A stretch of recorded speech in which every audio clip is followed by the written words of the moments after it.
Yeah. Yeah, But it's we getting did better. have some very very weird physics. You didn't see it in the broadcast, but there were two cars, at least on my client side, where they were balancing vertically on one wheel. Yep. It was kind of weird. Yeah, never seen that happen before. But yeah, great drive from James there. And it's a great podium for Monty as well. Probably could have battled for the win there if he didn't get that penalty. But yeah, I guess we can talk about that more when we get to the results. But yeah, wanna move to the SRFs now. SRFs at Suzuka. The OG, Another Stevie, squash, where it all started, baby. Oh yeah. Yep. Nice. Yep. Another SRFs. incredible track. SRF's the GOAT for sure. Yeah, great track. Love this place. Fields aren't quite as big now as what they were back in the day, Sean, but we still have pretty good size. Absolute incredible save from Sergio there. That was wild. He was sideways in the grass, makes the corner, doesn't kill anybody. Well done. It's almost like it didn't happen. He just slotted in and Yeah. kept going. And Adam Bradshaw. Mhm. He's been He's around having a- since day one. He certainly has. oh, there's me getting Yeah, there goes dumped. Wilkie again. Me getting dumped in the first lap. Yep. Yeah, I think Sergio was losing on the exit, and unfortunately, Chris Here's has got a little damage on the left front there. Yeah. and it's Michael Odell, a real life SRF driver. I think it's his second race with us. Yeah. Yeah, I was telling him in the chat that Michael actually rents from Alliance, and Alliance was one of our SRS sponsors for a while. Scott Reddick. Dantas finding himself in the midst of an absolute hornet's nest. That's not going to work out too well for him. He's going to lose out on that. They were the ones that hosted a meet and greet at Indianapolis, the SCCA runoffs that year. Oh, curve. yeah, I remember this. I came up on almost. And Watch me that curve rip is by in the deadly. grass here. Not a good rejoin. Oh! That was forwarded to Stevie for review. Yep. Because that was not a good rejoin. Then another curb. No, there They goes are Jimbo. deadly at this track. That's not the first time we've seen a driver get involved in that. And a couple more. Oof. And Yeah. An odd one. Not the best. Halliburton going to jump in front of all of them. He may as well be checking his emails at this point. Yeah, attrition again. Yep. Lost some people. For sure. Kane just checked out. Yeah, He always Marco, Fracas didn't catch it, but Marco made a mistake going into Degnar 2. He essentially hit a bad connection for that race, and he was checking it and got distracted by that. No. So he lost the draft from Kane. Then Marco and I had broken away, but I made some mistakes and got caught by the pack. And the other Kane got you. Temporarily. Yeah. See them heading down the back straightaway off into 130R. See some grass kicked up from some drivers taking some interesting lines heading off into the corner. Yeah, my only goal here is just to finish in front of Bobby because we're fighting for second place. Friendly competition, of course, because we're good friends. Was he not at this one? No, there's Bobby. We're riding on board with him. Yep. I'm looking at him in the thing. I'm like, where is it? Right in front of me, of course. Yeah. Yeah, and that's for the points right there. That's just some great racing right there. So this is the second to last lap. The draft is incredible here, so Bobby wanted to go past, so I was gonna just sit in behind him for the last lap. And if I remember right, And suddenly there's a Little blue bobble. car dive Yep. bombing me. And that's said, Bobby said, thank you very much. We're done. Yep. I didn't think Alice should do that because he could have just slotted in behind and gone for a move in the turn one. But I should have defended. So on me. Look at this though. Look at that from Plummer trying to get it done on green. Wedged himself in there. And then misses the corner. He got it done successfully, at least for now. But look at Green, he's gonna be fighting back. Plevo running wide. So Bobby is gone. Give Green Yep. another opportunity to try and fight back. West starting to pull away. He's gonna try and check out from these drivers. Guys having to burn their chances of getting a really good result here. And speaking of burning something, gap between West and Pleva and Green's Yeah, this place is chances are difficult. real I was worried slim. about my front tires burning off in this one, but it didn't really seem to. I mean, mind you, I spent some time in the pit lane there, but yeah, it didn't really seem to burn off as much as I thought it would. Yeah, the fall off was pretty big here. It's probably like a second over the course of a stint. But it wasn't too bad. Yeah, this is the one. I had a little headache, wasn't feeling too good Sunday, so I passed on the race, but I was giving them hell in the chat. Yep. See, and unfortunately, Alice got a 4X there, so that gave him a drive through. Oh. Oh, bummer. And then Jord got dropped from 15th at the finish back to like 33rd because of a penalty at the end. Yeah. Ouch.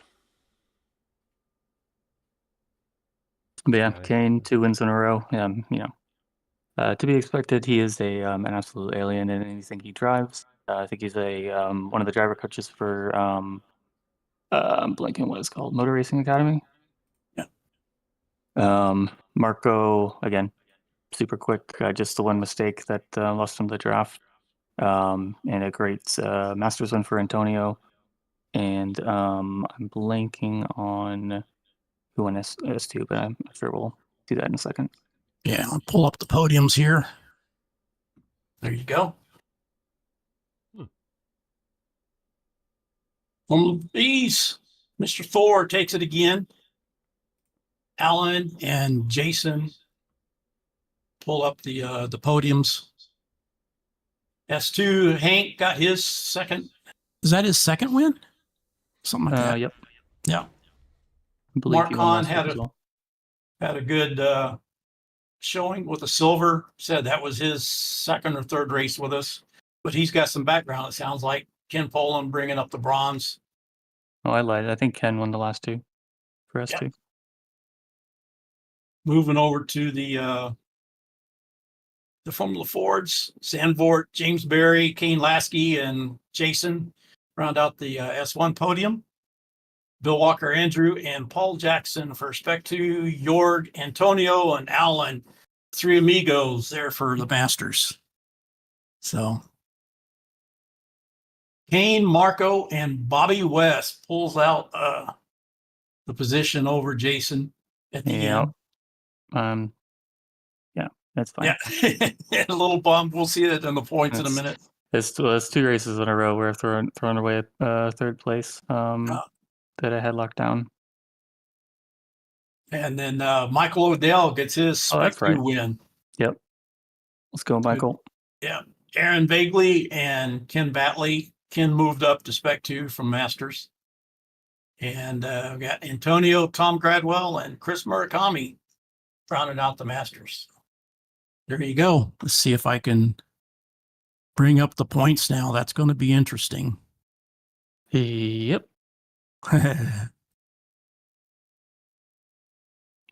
Couple of classes going down to the last race. The special week 13 edition.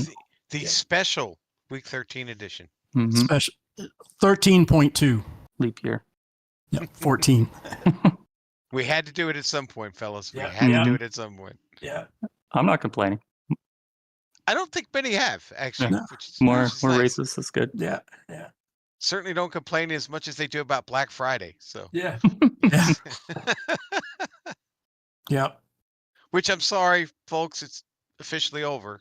Yeah. Black Friday sale. I can't push that this evening. So Yeah, we were hoping for a better. All right. Formula V's. Look at that. 5 points. Thor Yep. Tulo and Jason Green. And And, Guido's sitting there watching them. Yep. I Any think chance this Guido- week? Yeah. So we're pretty even on drop weeks between Thor and I. So pretty much whoever finishes in front of the other at Okayama will we'll pretty much lock it down. So yeah, it'll be very, very interesting because Okayama's a kind of a draft track in the V's for sure. So anything can happen. And that's pretty good. The end of the season comes down to who finishes in front of who. Yep. Yeah, that's pretty cool. Brian Stasinski popped up in top of the Spec 2 this week. So good on Brian. him. Yeah. Hank Mill and Dave Fitzgerald dropped down to third. I don't know that I want to commentate with two statistics Exactly. on track, right? Yeah, that's wow. Stasinski's. I used to say Strazinski's, and he corrected me. He said Stasinski's. So great guys, though. Two brothers and the dad all run Formula V's in the real world. So great bunch of guys. Spec 1 They're in the usually Formula. on Discord. They're usually on Discord with us during the races as well, and I can't tell their voices apart. Yeah. So yeah, I just guess. Guess which one's talking. Yeah. Formula Formula Ford, I think James Berry just about has this one locked down. 100%. 883, Michael McConnell, and Jason Green. Any chance of catching him, Jason? I think I'd have to win. Yeah. Which is not going to happen.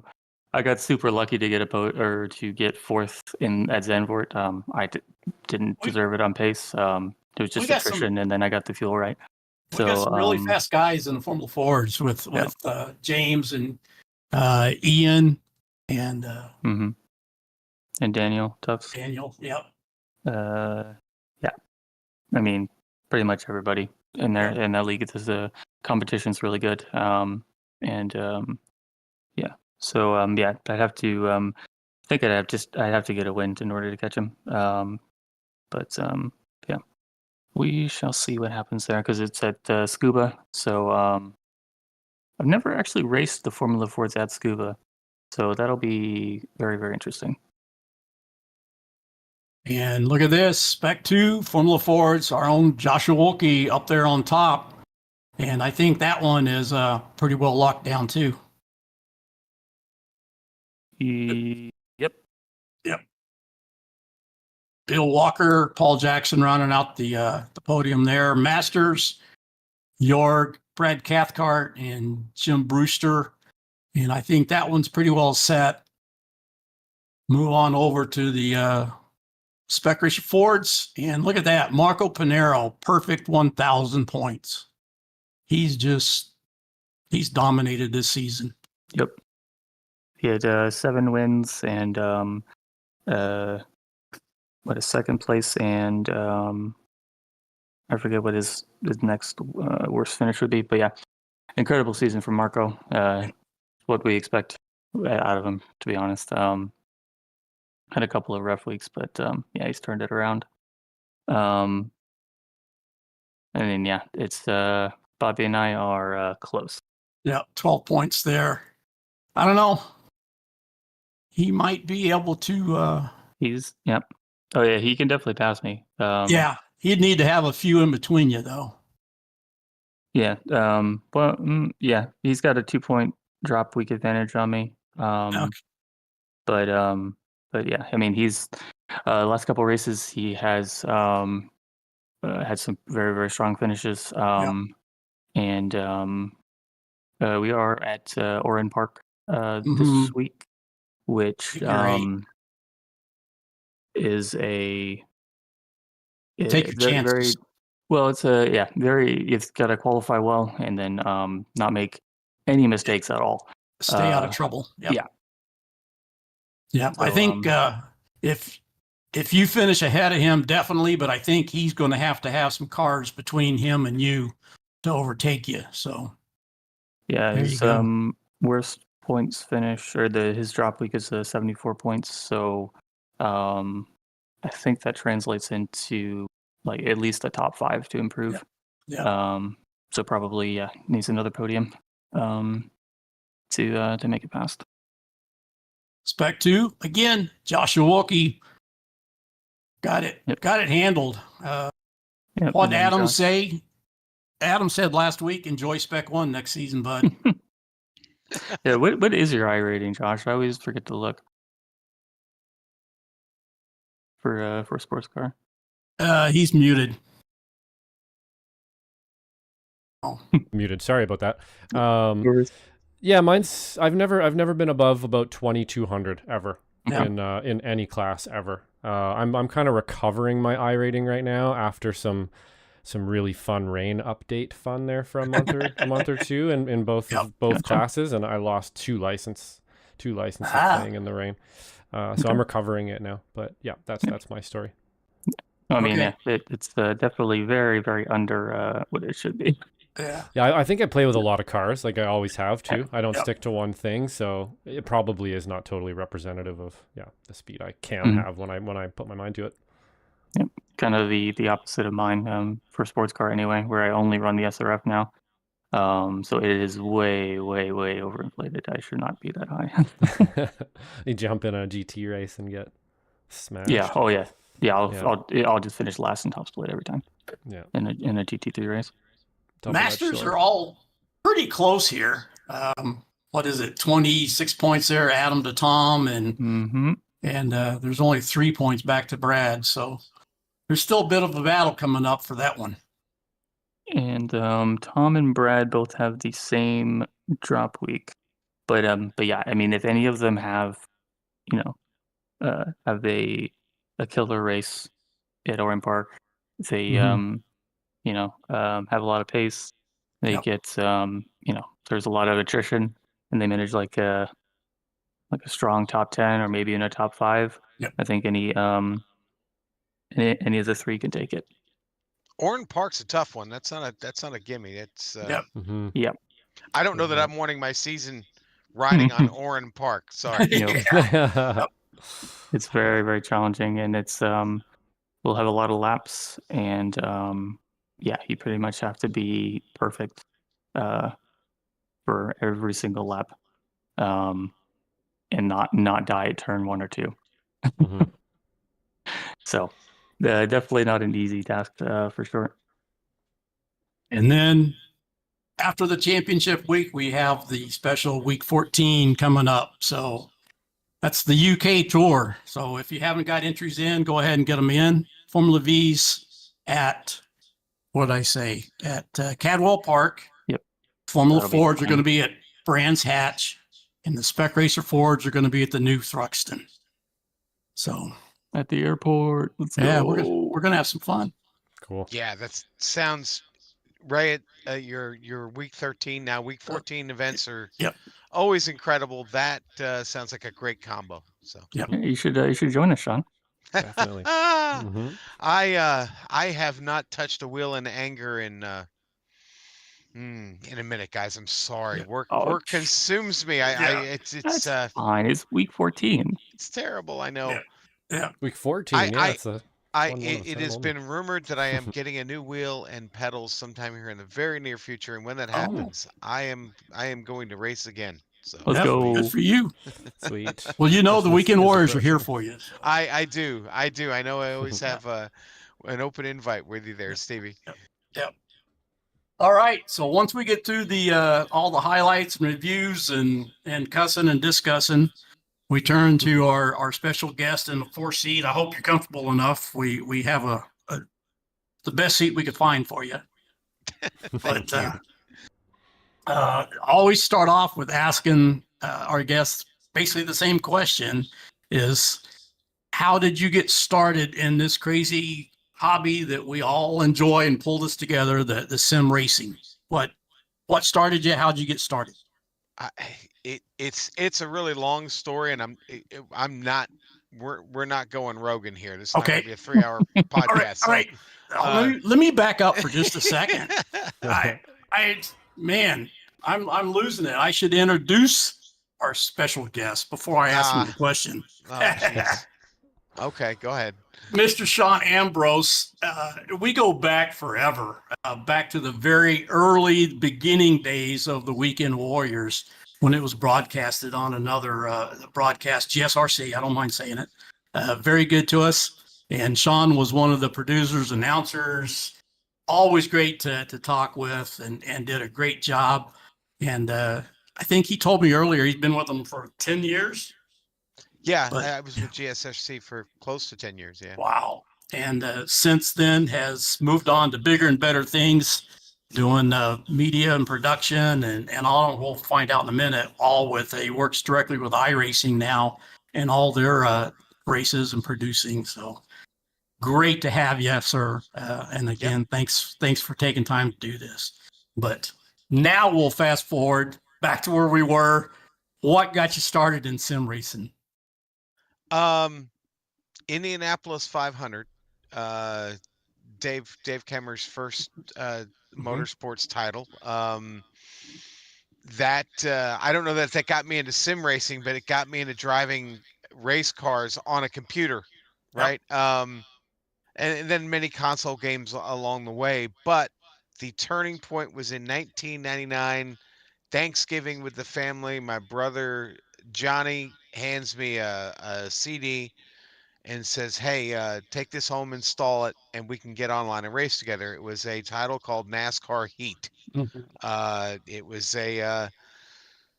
an eye-opening experience. We were able to actually connect through a very, very limited bandwidth connection and race online. Months later, something called Internet Race Finder came around, and we were racing with people all over the country. Some people that we actually still call friends, which is crazy. We've been through life together. People that I've known since literally the turn of the century, that are still, some not involved in sim racing anymore, some are. So that went hard and heavy through the early 2000s, and then we all kind of migrated to NR2K3, NASCAR Racing 2003. A lot of us found a new community there, and that evolved. And then I got away from sim racing, got out of it. I was a single parent. My kids were growing up. Life was happening in front of me, and I just couldn't race anymore. Got away from NR2K3 and everything that kind of followed that. And then my brother got hooked up with First Racing, the precursor to iRacing, and was one of the early beta testers. My brother's got one of those very, very low digit starts with a 1. So wow. Yeah, T numbers. So anyway, in fact, if I remember correctly, my brother joined about 13 days before Ray Alfalla, if any of you know that from the eNASCAR series. But yeah, he and Ray Alfalla joined right about the same time. And so I had heard about this from my brother, and then finally, sometime later, he begged me. He's like, "You got to get on iRacing," and I did. And from that, we raced online. He met somebody in the middle of the night one night racing online, a gentleman named Richard Losper, who was one of the partners at the original GSRC. And Johnny started talking about me a little bit, and said, hey, my brother used to do some radio. We grew up at the racetrack. Our father was a race car driver. Sure, he would love to maybe commentate some races with you guys. And that's how I got connected to GSRC. Wow. And the rest just kind of I raced some, but the funny thing is that when I came back to sim racing, I fell in love with iRacing. I got addicted to it, but I got pulled into commentary within about a year of being on the service. And as I started to get into commentary, I started racing less, unless it was like prepping for broadcast, which I would do regularly. I would do practice races with the leagues we were broadcasting. I would do my own test sessions. And then eventually, um, there was so much commentating that there was little time to race at all. So, and I never, unfortunately, I never found my way back to sim racing on a regular basis. Once that all, then I became a producer, a director, a partner at GSRC. Then I get hired at iRacing, and when you work for iRacing, unless you manage your time very, very well, there's little time to sim race, at least in the broadcast department. So we do a lot of broadcasts. So, but that's how I came to sim racing, and that's how I kind of got where I am now. But man, it's a very long and sordid story of how I, just again, and the people.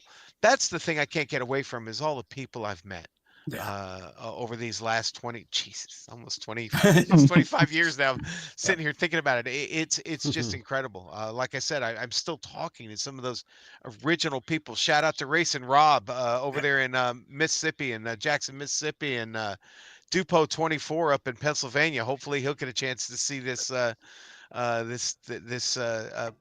at some point. So yeah, man, like I said, all Wolfblaw over in Atlanta, Georgia, man. I've met some of these guys in real life. We've been to races together. It's crazy. Yeah, absolutely Awesome. crazy. What a journey. Yeah. Awesome. Yeah, it's I think a lot of us share kind of the same story where you get pulled in, you meet friends, and they become friends forever because you see them all the time, and eventually you get a chance to go meet them. Like I've been to some of the SCCA races and stuff, and I Race for Life. It was here in Dallas at one time. I got to meet Darren Ganji and have since rehooked with him, and yeah, it's this hobby kind of promotes that. It's just getting to know everybody and keeping you there. So. Yeah, absolutely. Again, I can't say it enough. How much the people in this community, not just iRacing, but the NASCAR heat, the NR2K3 communities, how much they've meant to me over the years. I mean, life. Like I said, I was a single parent. And there are sections of those communities that were there with me while I was raising my kids, and even my kids who've followed my journey through sim racing look back on all of that now, and they see what I'm doing now, and they just shake their heads and they go, "Wow, Pop, you're really onto something." And I'm like, "Yeah, I guess I was," and I didn't That's even awesome. really know it. I was just there. Awesome. I was there for the party, and I'm still partying. So Excellent. No, that's great. I think everybody's looking for communities and stuff in this, right? It's one of the hardest things that seems to find is a good group of like-minded people who like the same kind of car. Or I've tried many times, I'm sure we all have, with different groups, and they don't want this or they don't want that or whatever. And when you finally do find a good group of people, it's just amazing. And I have a very similar story there as well. I was commentating, I think, producing with Apex when I ran into Ray Esports. That's how I found you guys, and then ended up racing with them, and now doing a little bit of work for them and everything too. And it's just 3 years ago I was saying to my wife, I'm looking for a group of people to hang out with to do this, and I just can't seem to find it. And 3 years later, this huge group of people. So pretty awesome. Yep. I love the way you can meet, and especially the way it seems to just kind of transcend the real life and the sim as well. And you can meet so many people from different areas and stuff. It's just great, for sure. Like, I live in Canada. I think all you guys are in the States, right? And we have people from all over the place in Ray Esports and everything. So it's very cool to be able to commentate on this stuff too. It's just fantastic. Look at our chat. I mean, you've got Antonio that's in Portugal, Flavio's in Italy, Brazil. So it's just, they're all there. Awesome. So cool that you've been able to go so far with it too. That gives me some hope. I'm kind of trying to do the same thing to a degree, doing this basically full time, or as much as I can anyway, taking as much on as I possibly can, because I love it. It's just awesome. I encourage anyone, if you have passion for iRacing or motorsports in general, and you want to work in production, just work hard, do good work hard, and you will get an opportunity somewhere at some point. I still pinch myself every day I walk through the doors at iRacing. I That's really awesome. stumbled into all of this, and That Steve, would be so perfect. You've known me for a long time. I never, when I got into the whole commentating thing, the first time GSRC sent me like $6.25 on PayPal. I was like, wait a minute, what's this for? And they're like, oh, well, we pay our commentators, and I'm like, oh, they're gonna pay me to do this. You So can actually get paid. Okay. Yeah. Yeah. I'll do that. It's I amazing. never Yeah. imagined any of this would wind up having me at iRacing with a career at iRacing. Yeah. I That's was awesome. so we talk about you living in the States, you're in Canada. I've literally I am Club Texas, proud of it. We'll never change it. But in my time in iRacing, I've been in Texas, I've been in New York, I've been in California, and now I am in Massachusetts. So and I have worked in broadcasting in all of those states. It's amazing what we can do in this medium and Yep. where we Awesome. can do it from. I was working at 7,000 feet on top of a mountain in California Yeah, that's for awesome. 3 years while I was running GSRC. And Amazing. Yeah. and I lost track of the number of shows that I did from Wow. California, but it was during COVID, and I know Yeah. during COVID I did no less than 100 shows during COVID from that mountain. So Wow. yeah, Wow. Awesome. Big boom during then, I would imagine too. The COVID it boom was was so many people. Like it yeah. put sim racing on the map. For a lot of people, it turned it from a little silly hobby into. I've had people come into my house and see the rig, and they're like, "Oh, it's not a game. I get it now." Yeah. Sort of thing. Yeah. And Same thing here. Yep. once that starts to get cheaper, I think it's only going to get more and more. Like Sean's saying here, I think it's that industry. I feel like is going to blow up. It has the potential to everybody to have one of these things in their house for cheap and realize it's not just whatever Forza or whatever. It's more than that. It's more than a game. It's real racing. Yep. There's some real skill here and real skilled people here too.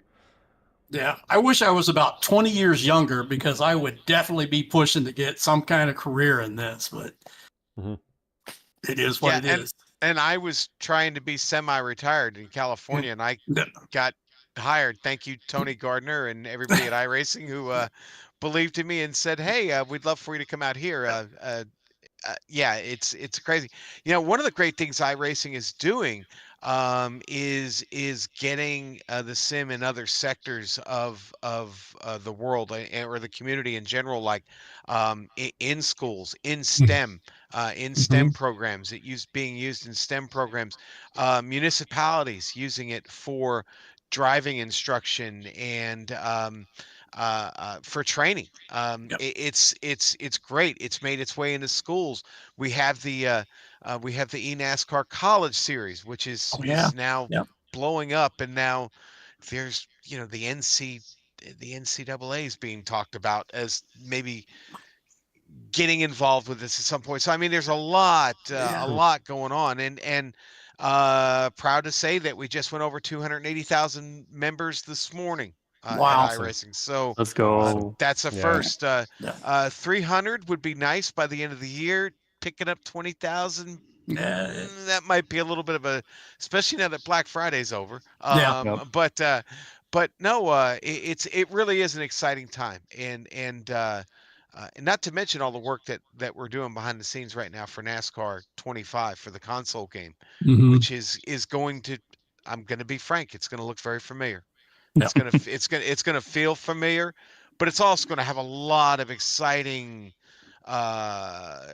content, stuff that's involved in that game that aren't part of what we do in the sim. So and our sim, I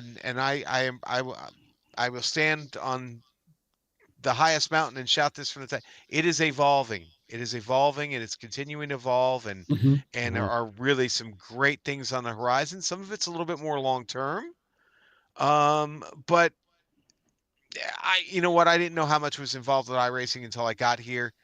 It's not a small shop. It's not 6 people just working on the sim. It's a large staff of people really dedicated to what they do, and I'm very proud to be part of it. So Yeah, I was so pleased when I heard that you were going there. I said that was just perfect. That was awesome for you. So happy for you, Sean. Yeah, thank you. Thank you very much. That's great. What do you think about, obviously there's a lot of racing and drivers and stuff getting involved in this as well and kind of finding a path to real life. What about the commentary production side of things? It seems to me like iRacing or just the digital format, it's a really good place to bring in people to learn how to commentate and learn about producing and stuff as well. At least, that's sort of I'm obviously, very new at all this and I'm very rookie at all of it. But it seems to me like there could almost be something like an academy set up for that too, to bring, younger people in who want to learn how to produce, who want to learn how to commentate and not have to do it live, or not have to do it maybe in an IRL setting. You can do it just from your house, from anywhere. I think you have a wonderful idea, and I think you should really workshop that, okay? Because I think an academy of sorts is a wonderful idea to get more people involved in this type of broadcasting, right? I think it's very possible. And what I will continue to say is if you're doing something now, keep working hard at it, because you may get the opportunity I got, and that was to go to work for iRacing. Now, I am very happy to say that there are people working now in the real world. Some that came from GSRC. Joe Peak now works for SRO, and has been commentating for them and doing a lot of other stuff as well. DJ Clark now works for IndyCar. He's a commentator for IndyCar and NXT last year. So there, James Pike of Podium and LSR TV fame. He's working for Flow over there in the Carolinas. But Evan Pisoko, who I started commentating with, one of my first people I started commentating with. Evan is very prominent behind the scenes for Monster Jam. There are a lot of people working behind the scenes in iRacing currently that work for Feld Entertainment. Feld has hired a lot of iRacing production people / commentators over the years to work their Monster Jam shows. So awesome. So there is a path. There is. It's happening, and there are people out there that know.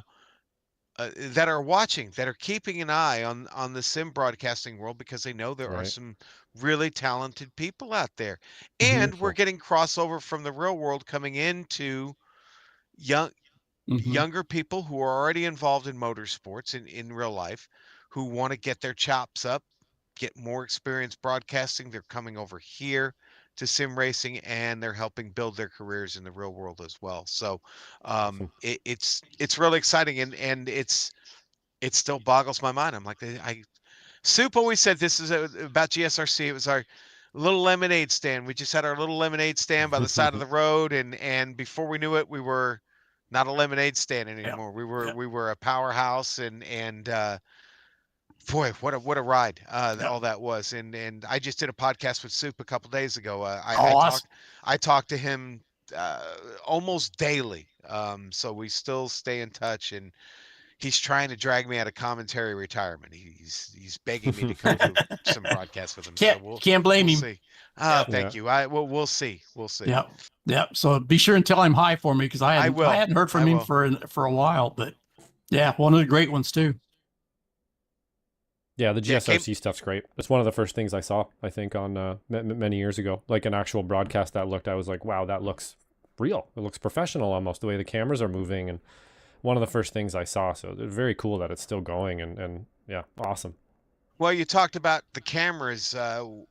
GSRC had one thing in its pocket for all those years, and still does. I believe he's still doing cameras for him. That's the great Dougie Beard. Dougie Beard is the camera god. There is no one better at he knows iRacing cameras, and I don't care if anybody from work is watching. He knows iRacing cameras better than we do. So, and I will put him up against anybody in the business when it comes to building a camera set. Man, Dougie does some amazing thing with amazing things with our camera tools that we have, which are continuing to evolve. Actually, with our continued UI development, you guys will those of you who play with such things will start to see some changes soon. Hashtag soon. Yeah. Awesome. Yeah, good. Awesome. That's good to hear too. Yeah, I heard there's a lot of graphical stuff coming down the pipe there. I'm not sure how much you can talk about it, but it seems like there's a lot of stuff going on there for sure. Yeah, I was just going to ask if you could describe what you do a little bit more in detail on your job. Yeah. What all it involves. Well, I'm considered a media producer. Now it's kind of all encompassing. I don't produce as much media as I do focus on our broadcasts that we do, whether it be the eNASCAR, Coca-Cola series or the college series, or we had the World of Outlaws last night, championship going on, the World Championship going on. I work as a technical director, running the board, punching buttons, much like I was doing for GSRC, except the board is about 50 times bigger now. It's a huge control service, much like you're used to seeing in Monday Night Football. I mean, it's a TriCaster 2 system, and we have a fairly large control room, 22 PCs in there. Everything has a designated function. We have 3 camera boxes specifically. So 3 really, really hot rod systems running iRacing pretty much at its max capability.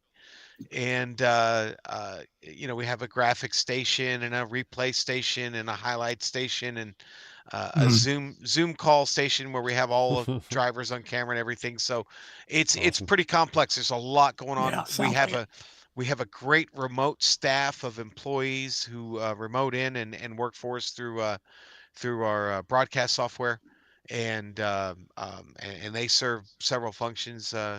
So it's a lot to do. And then there are all the assets that go into putting the broadcast on, all of our graphics and B-roll and intros, things like that, music.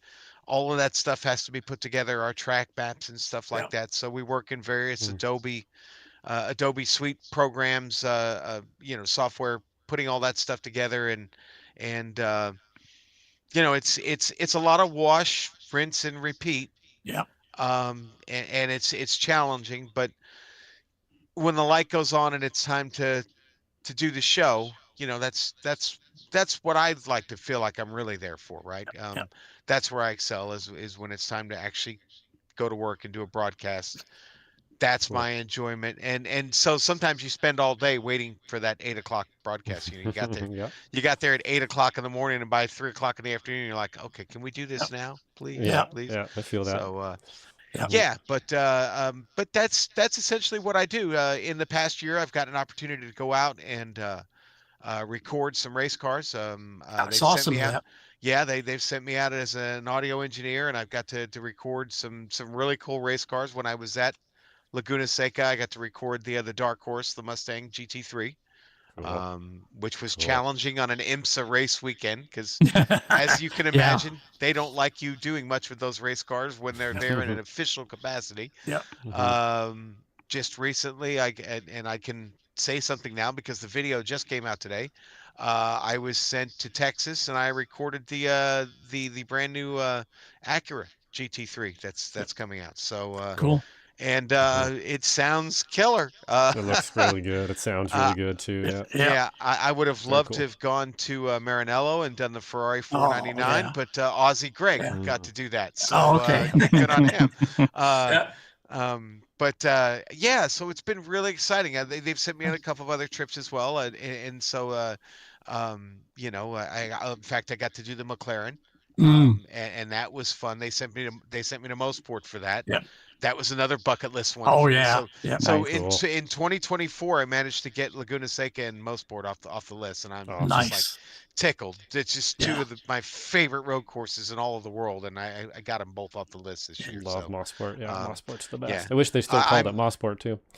Canadian Tire Motorsports track doesn't quite have the same ring to it. It doesn't roll off the tongue. No, not quite. Got a question for you out of the chat here. When doing the recording of cars, do they put the mics in the driver's helmet and stuff to get the sound correct? No. We don't mic inside the helmet. We do mic the cabin of the car. Okay. And I can't be too specific Yeah. about Understand. how we do certain things, but no, we're not micing inside the helmet. Okay. Good enough. Yeah. There's a big audio upgrade coming, I think, too, is there not, to iRacing? Or they're working on some audio stuff? Like a lot of work, yes. A lot of work being put into that. You know, it has to do with, of course, everything has to do with file size, optimization. I say file size. It's not really file size. It's optimization, right? Right. And so Ozzy, Greg, and his team have found some ways to optimize what we do and actually make it sound better. So cool. yeah, Awesome. and continuing to push the envelope, really.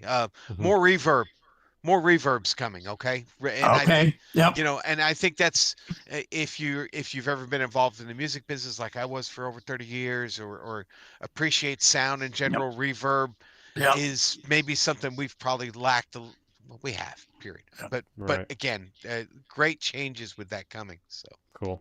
Very cool. Yeah. Oh, you got anything, JG? Yeah, I was just going to ask about some of those longer broadcasts. What goes into that? Like, as an example, when we had the a couple weeks ago, the runoffs, which were, you know, it's not just one race. It's the 5 or 6 different races, and it goes on for 6 hours or something. How do y'all handle that? Well, you're asking the right person, because I actually got to produce and direct that one. So I don't direct much. I spend most of my time at the board technical directing. But I had a great technical director, the best in the iRacing business as far as I'm concerned, Cisco Scaramuza, of LSR TV and Podium esports fame, who's been with iRacing longer. He was hired about a year and a half before I was. You know, again, another someone from the sim racing world getting an opportunity in the real world to go to work for iRacing. So Cisco was my technical director, and I directed him for that just over 6 hour show. A lot of work does go into it. Yeah, you know, there's you know, preparing the assets is one thing that's fairly minor. But when you have a broadcast like that, in my opinion, and this goes back to the approach we had at GSRC, you really got to fall on commentary and cams. So important. It really it visually, it doesn't have to be. It doesn't have. You don't have to reinvent the wheel, but it has to be. It has to move. It has to flow. And so I was very proud of the camera set we were able to use for that broadcast. I was also incredibly excited about the commentary team we had in DJ Clark and Joey Atterbury. They were incredible. Yeah. They brought the hype. When I watched it back after the 2 races that I did, the commentary was fantastic. Yeah, and really that was, in my opinion, that was the success of the broadcast. I believe that's the success of really any good broadcast, but on an endurance one like that, I'm sure I would have loved to have maybe had some kind of rotation like we did in years past, but we were a little thin on options for crew, and so we went with what we had, and I felt like it worked really well. Listen, the racing this year was top notch. We had 6 really, really good races. I mean, even the Clios, yeah. I see you, Stevie. Yeah, no, absolutely, man. We had some spectacular racing, and great job out there, buddy. Yeah, we enjoyed covering you, and we enjoyed covering everybody in the runoffs this year. It was a really, really fun event. Yeah, some incredible finishes. The venue definitely helps with that. Road America lends itself to lots of photo finishes. That last main straight in the last corner. So, but yeah, it was wild to participate in, but lots of fantastic driving for sure. Yeah, Road America is just like you said. It kind of lends itself to those photo finishes, and that goes back to the early days of the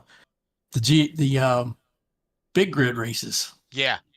The week 13 big grids. 60 SRFs going through there. And when I found out we were doing Road America, I was tickled, because that's exactly what it took me back to. Stevie, was my start in sim racing broadcasting, and Joe Peak asking me, "Hey, you want to call an SRF race with 60 cars in it?" I'm like, "What?" He's like, "Oh, it's okay. There's going to be 3 of us." I'm like, "Oh, gee, you're going to give me an extra commentator, okay?" And I would always just throw my hand up, and I'm like, "Okay, I'm going to cover everybody in the back third of the field, okay? Soup, you get the lead. Joe, you cover everything else." So, but yeah, it did take me back to that. And it was again, it was really it was challenging, yet it was a lot of fun, because the racing was just so good. And the team of people behind the scenes that I got to work with for that broadcast, they were great. Not one complaint about having to do a 6-hour broadcast. Nobody fell over.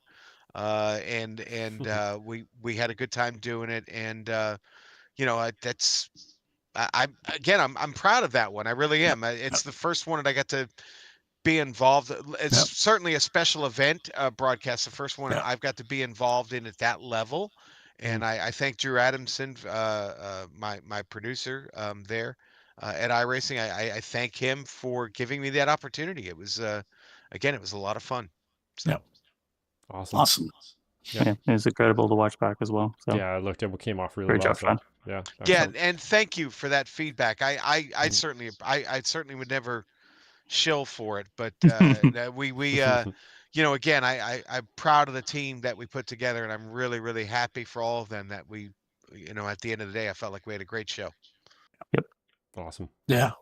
I was sad I couldn't participate in it. I was having to work over the weekend, and I'm getting ready to retire or slow down my work. So if there's something in iRacing, I need something to do in retirement, Sean. You have been saying that since I met you. I know. You were getting ready to retire. Yeah, well, I'm in my last year and a half or so, and I'm going to slow down to working 3 days a week. So I'm finding that hard to believe still. Yeah.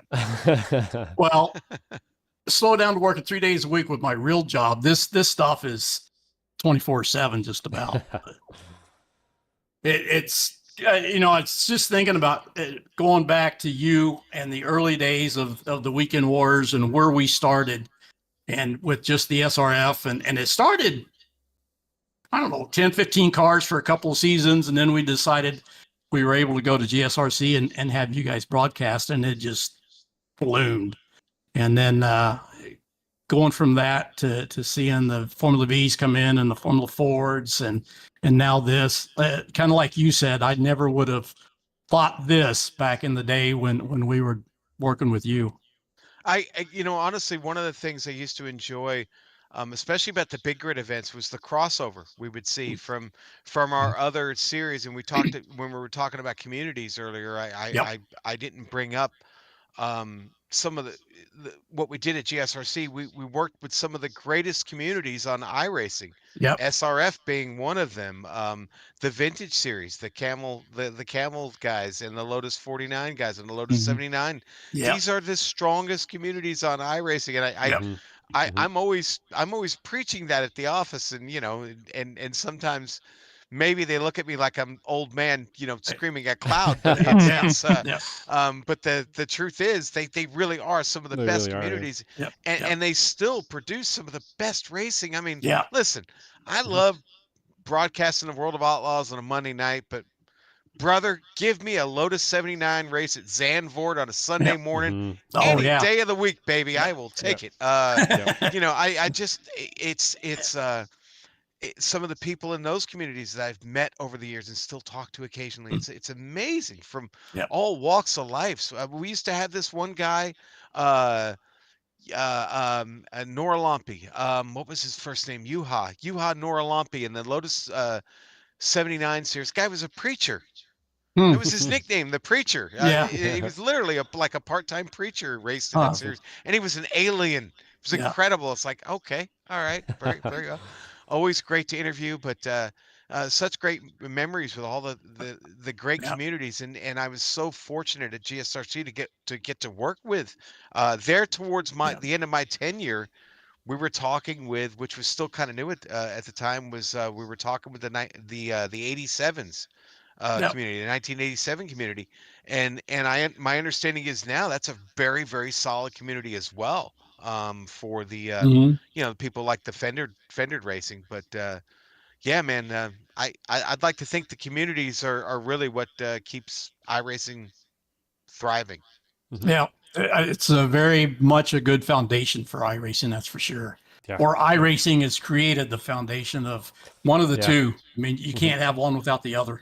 Yeah, for sure. Yeah. Yeah, you're not going to find another community like you can find on iRacing, that's for sure. And any other sim, there's communities there. I'm not trying to badmouth any other ones. There's a lot of people having a lot of fun and totally valid. But the way that the forum works and just iRacing and what it is, and that you kind of have to sign up with your name, just seems to kind of change the playing field a little bit. And definitely the communities, like you said, I think even Ray Esports has been around for 11 years or something now, 10, 12 years we've been doing these, or you've been doing them. It's a long time. Long time for a community to be together doing things, so that's awesome. Mm-hmm. Yeah, and that I can come back to this almost 4 years later, and still see a lot of those names, like the Chris Murakamis, still there, still plugging. Antonio Reese, still plugging away. Yeah, it's great to see that. It really is, and occasionally I'll peek in on one of the vintage races. 49, 79. Mick Claridge is still over there dominating in the 49s on Saturday mornings, and and so yeah, it's really cool. It's one of the cool things about iRacing to see those names still out there racing. I mean, people that have been on this service from the beginning are still racing actively, and still getting better, still winning championships. So more to come for sure. Awesome. And it's worth more than the sum of its parts. I like to tell people when they try to it doesn't look as nice, or it doesn't sound, or what have you, whatever you might have for the sim itself, but it's worth more than the sum of its parts, I think, is like what I like to try to tell people there. Yep. Totally agree. Well, gentlemen, we have we've gone over an hour and 15 minutes or so. I think we've run our course, but once again, so appreciate you taking some time with us, Sean, and sharing your background and your stories and what's going on and all that. I know our audience really appreciates hearing some of that stuff. So absolutely glad to be able to still call you a friend and grab you in here and hear from you. Stevie, I can't thank you enough for everything you do. The fact that you've kept this community together, you've kept them strong, and your tireless efforts with the SCCA behind the scenes to try and get iRacing embedded into that organization. I know it's been a slog for you. I know, brother. I know it has. I feel you. We need the SCCA to be involved with iRacing, and iRacing wants to be involved with the SCCA. It's I get it. Listen, iRacing has a lot of work to do too. I still talk to people all the time. I've never heard of iRacing, so I talked to a police officer, a sergeant, local police sergeant, a few days ago, who's probably in his mid to late 30s. Never heard of iRacing. Like, man, you drive a fast car all the time. You've never heard of iRacing, huh? He's seen a race or two on TV, and he's still never heard of iRacing. I'm like, all right, well, we've got some work to do here at iRacing to get it out there, maybe a different way, but we're working on it. We're definitely working on it. Well, the SCCA, I've expanded that out, and now we're hooked up with WRL and some INSIF type, the Wednesday night stuff we got going. So that's expanding a little bit, but appreciate the kind words, Sean. Yeah, and I appreciate you having me on again. I really do. Yeah, our pleasure. So, any last thoughts, guys? Echoing what Stevie said. Thank you so much for joining us, Sean. That was some incredible information, and I really enjoyed the stories. Yeah, absolutely. Yeah, that's right up my alley. It's amazing to be able to talk to you tonight for sure. I'm trying to somewhat do the same thing here for these guys and everything too, and I really enjoy the producing and just trying commentating on for Size Now. So yeah, it's been great, man. This was a good episode, I think. Awesome. Well, I would like to say to both of you, because Stevie knows how to get in a hold of me directly, but don't be afraid to reach out to me, DM me. I'd love to chat with both of you, and Cool. you know, we can talk about your vision. You know, what the future looks like for both of you. I would love to be part of that, and you know, I'm not big on advice, man. You know, but I certainly listen to what you got to say, and Cool. and if I don't like it, I'll tell you I don't like it. So as my Yeah. as my friend That's Soup good. says, yeah, Sean doesn't like stupid people. So he called me out on the broadcast a couple nights ago. He says, yeah, Sean's not a fan of stupid people. Yeah, that's fair. Thanks, That's Bill. fair. Thank you. Yeah. Mhm. Yeah. So anyway, All right. And with that, no stupid people, but with we'll call it a night, guys. Thanks so much. Thanks, Joshua, for sitting in for Adam. Thanks, No JG, for problem. being here as always. Appreciate you guys. Couldn't do it without you. Once again, Sean, our pleasure. Thanks for coming in. All right, guys. Have a great evening. We'll see you next week. Yep. See you next week, y'all. Bye-bye.